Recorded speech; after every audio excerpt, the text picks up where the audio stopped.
O 8º episódio de Monstro do Pântano é intitulado Long Walk Home, ou A Longa Caminhada para Casa. Mas será que ele se refere somente ao Avery, ou a Abby, ou até mesmo ao próprio Monstro do Pântano?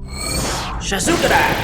Antes da gente falar sobre o capítulo, vou pedir pra você descer aqui, se inscrever no canal e clicar no sininho pra ativar as notificações e não perder mais nenhum vídeo da Legião dos Heróis. E ó, já vou pedindo desculpas pelo atraso com relação a esse vídeo, porque eu tava viajando, tava lá na San Diego Comic Con. Então se você quer saber tudo o que aconteceu por lá, a minha visão do que aconteceu na San Diego Comic Con 2019, me acompanha lá no Instagram, @MaiDanaLH, porque eu postei todas as novidades por lá também. A gente começa esse episódio vendo o Avery tentando encontrar o caminho de volta pra casa depois de ser atingido pela Lucília e cair no pântano. Mas nós percebemos como o pântano começa a envolver ele, começa a tentar colocar ele no meio de alucinações, e percebemos que essa não é a primeira vez que o Avery tem contato com esse lado sobrenatural de Ma-Rae. Nos outros episódios ele sempre falava sobre como o pântano devia pra ele, sobre como o pântano tirou o pai dele, e nesse episódio nós descobrimos que o pai do Avery de fato foi morto pelo pântano. Não fica claro exatamente se é o Verde, se é uma manifestação do Verde tentando se vingar do pai dele, ou se já era a escuridão, se já era essa podridão que tá tomando conta de Ma-Rae, que já começava a surgir naquela época e por isso o pai dele foi morto. De qualquer forma, depois de soltar algumas frases típicas de vilão ali, como um homem consegue o que ele quiser, e tentar derrubar uma árvore do pântano, o pai do Avery é arrastado por algumas raízes e queimado vivo, em uma cena muito bacana. Não é bacana ver alguém sendo queimado vivo, mas é uma cena muito bem construída, muito bem feita, e que ajuda a gente a entender um pouco mais de onde surgiu esse ódio do Avery pelo pântano, o porquê ele quer acabar com o pântano, o porquê ele quer explorar o pântano, isso sem contar que a filha dele também já morreu ali. Então é natural que exista um ódio do Avery, ele deixa de ser aquele personagem bidimensional que a gente tava vendo acontecer há muitos episódios, que ele já tava muito raso, que ele já não tava sendo tão explorado como no começo da série, e a gente entende um pouco mais das motivações dele. É claro, nada justifica se tornar um vilão, matar outras pessoas, mas a gente entende o porquê ele tem esse ódio com o pântano, o porquê ele diz pra cidade, a gente tira o nosso sustento do pântano, a gente tem que proteger o pântano, mas na verdade ele tá querendo acabar com tudo aquilo. Afinal de contas, o pântano também acabou com a vida dele. Mas assim como o Avery odeia o pântano também não vai muito com a cara dele não. E o Sunderland começa a ser envolvido em algumas alucinações, em algumas situações em que ele vai ficando desesperado. Eu gostei muito de toda essa situação do Avery na floresta, a gente vê como ele tá perdido, como ele se sente vulnerável pela primeira vez, e é quase um horror Lovecraftiano, em que ficam vozes e o cara vai perdendo a sanidade, em que ele tem alucinações. Aquela cena com a Lucília é muito bacana, ela começa, você já fala, pô, isso é uma alucinação. Mas a cena vai se estendendo e você mesmo chega a duvidar. Não só o personagem ali, mas você que tá assistindo fica, peraí, isso é real? Isso é só uma alucinação? E aí ela se vira, e quando o Avery encosta no ombro dela, ela se vira daquele jeito, com a floresta tomada pelas raízes, pelos galhos saindo da boca, dos olhos. É muito bacana. Nessa cena a gente teve uma deslizada de CGI, dá pra perceber bastante uns gráficos de computador ali, gráficos de jogos, mas ainda assim é uma cena muito interessante. Toda essa cena na floresta, ela tem uma direção muito legal, ela tem uma direção diferente. Aquele passado, aquele flashback que o Avery vê, tem uma cena em que tá ele e a versão dele mais jovem, a gente tem uma câmera aérea que é muito interessante, muito bacana. Essas cenas, elas dão um diferencial pra série, elas enriquecem o modo como a história tá sendo contada. Então eu gostei bastante de toda essa história que envolvia o Avery no pântano até ele ser encontrado pelo monstro do pântano, porque o Alec não sabe que o Avery tá diretamente envolvido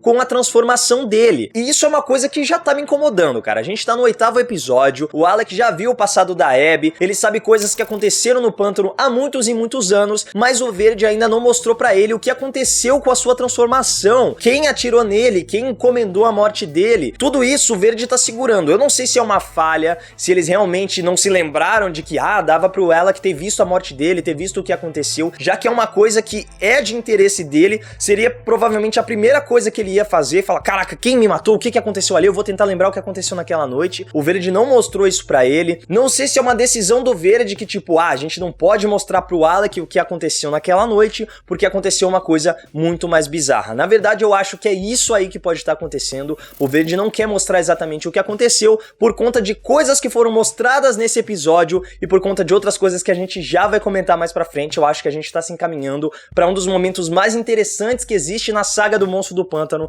nos quadrinhos. Mas antes disso, eu quero falar um pouco sobre a Abby, que voltou pra Atlanta, deixou Marie pra trás, voltou pro Centro de Controle de Doenças, onde ela pretende continuar os seus estudos e tentar desenvolver um antídoto, um soro, uma cura para que o Monstro do Pântano volte a ser Alec Holland. E a gente percebe como o Conclave tem membros infiltrados em todos os lugares, e eles também assumem o controle do CDC, tudo isso para deixar a Abby fora de jogo, porque eles já sabem que ela tá interferindo aí nessa história do Monstro do Pântano, e com isso ela não possa interferir os planos deles. Ainda em Atlanta, eu gosto muito da cena em que ela tá no apartamento com o Harlan, e ela abre uma caixa de memórias ali e tira uma boneca. E a Abby diz que ela pensava, quando criança, que os brinquedos eram assim como os adultos, que dentro eles também tinham órgãos, sistemas funcionais, eu falei dentro, mas dane-se. E por isso ela abriu a boneca e guarda como uma recordação do dia em que fez a mãe rir. Clara referência à lição de anatomia, que por acaso também é o título do próximo episódio, então nós estamos próximos de ver uma das sagas, um dos momentos mais aclamados do Monstro do Pântano nos quadrinhos, e eu tô muito ansioso pra isso. Eu acho que quando a série do Monstro do Pântano foi anunciada, eu queria muito ver esse momento, porque é um momento que redefiniu a história do Monstro do Pântano, é um momento chocante e cara, sério, se você já conhece, se você já sabe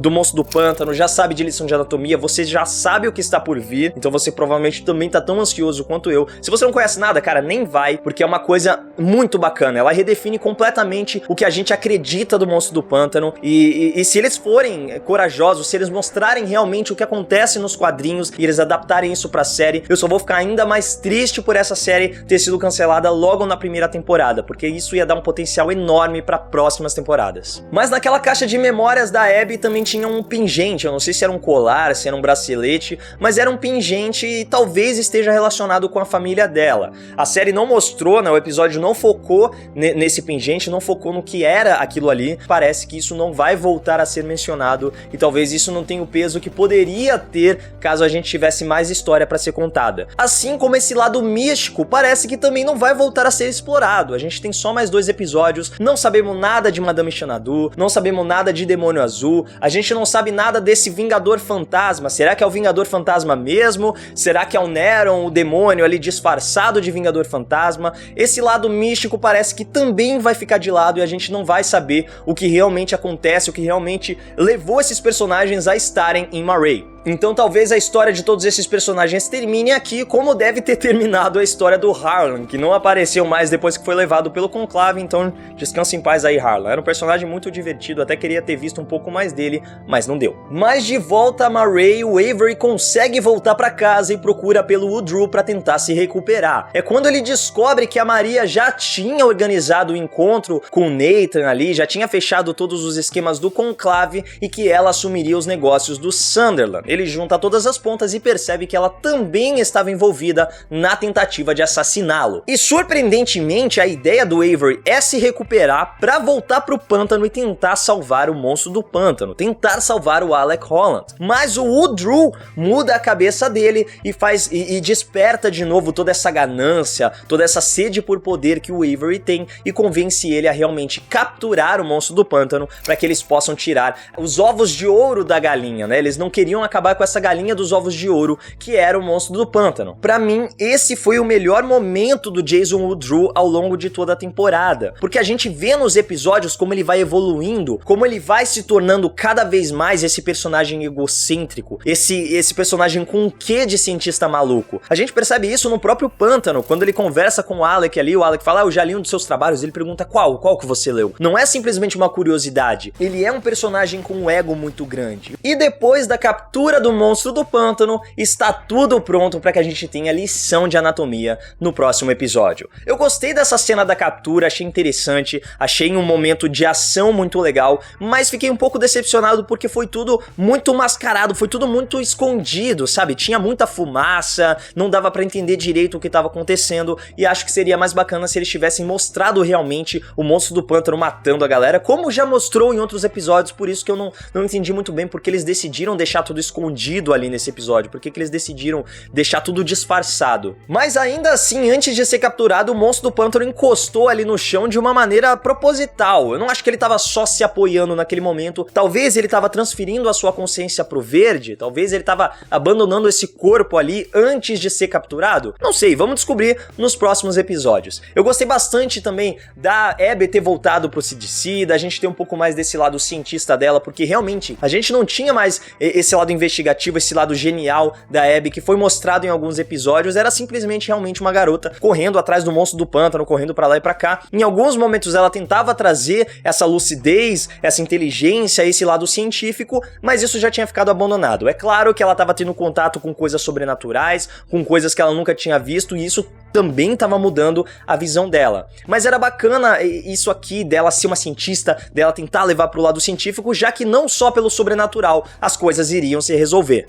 Só acho que foi muito tarde pra gente ter isso. A gente tá no 8º episódio, tem só mais 2. Se a gente ia ter 13 episódios, como era o plano inicial, a gente ia ter mais 5 capítulos pra que isso fosse desenvolvido. Ela podia ir pra Atlanta, ficar um episódio inteiro lá, depois voltar. Então tudo ficou muito corrido, as coisas ficaram muito estranhas. A gente não teve nada de Demônio Azul, não teve nada de Lister Maine, nada de Xanadu, nada de Vingador Fantasma. Então as coisas estão corridas e dá pra ver que eles tiveram que abrir mão de muitas situações, de muitos momentos, pra que a história pelo menos fizesse sentido em uma primeira temporada completamente picotada. A única coisa que a gente fica triste é porque são diversas histórias, diversos pontos de vista que a gente poderia ter tido desenvolvidos, que a gente poderia ter explorado um pouco mais e que a gente nunca vai ver acontecendo se a série não for renovada, se a série não for salva por algum outro canal. Mesmo assim, a jornada de Monstro do Pântano continua extremamente divertida e recompensadora de se acompanhar. Mas e você? O que você tá achando de Monstro do Pântano? Comenta aí embaixo e aproveita para seguir a Legião dos Heróis nas nossas redes sociais e não se esquece, como eu falei, de me seguir lá no Instagram, @MaiDanaLH. É isso, Legionários, e que a força esteja com vocês. Ah, que torcinha de pescoço, gente. A gente tem que proteger. Afinal de contas, você vai fazer você vai me zoar, né, vagabundo. E isso é uma coisa que já tá me incomodando, mas dane-se. Miguel, eu tenho que te mostrar isso aqui, ó, muito bom, velho. Ih, cortou.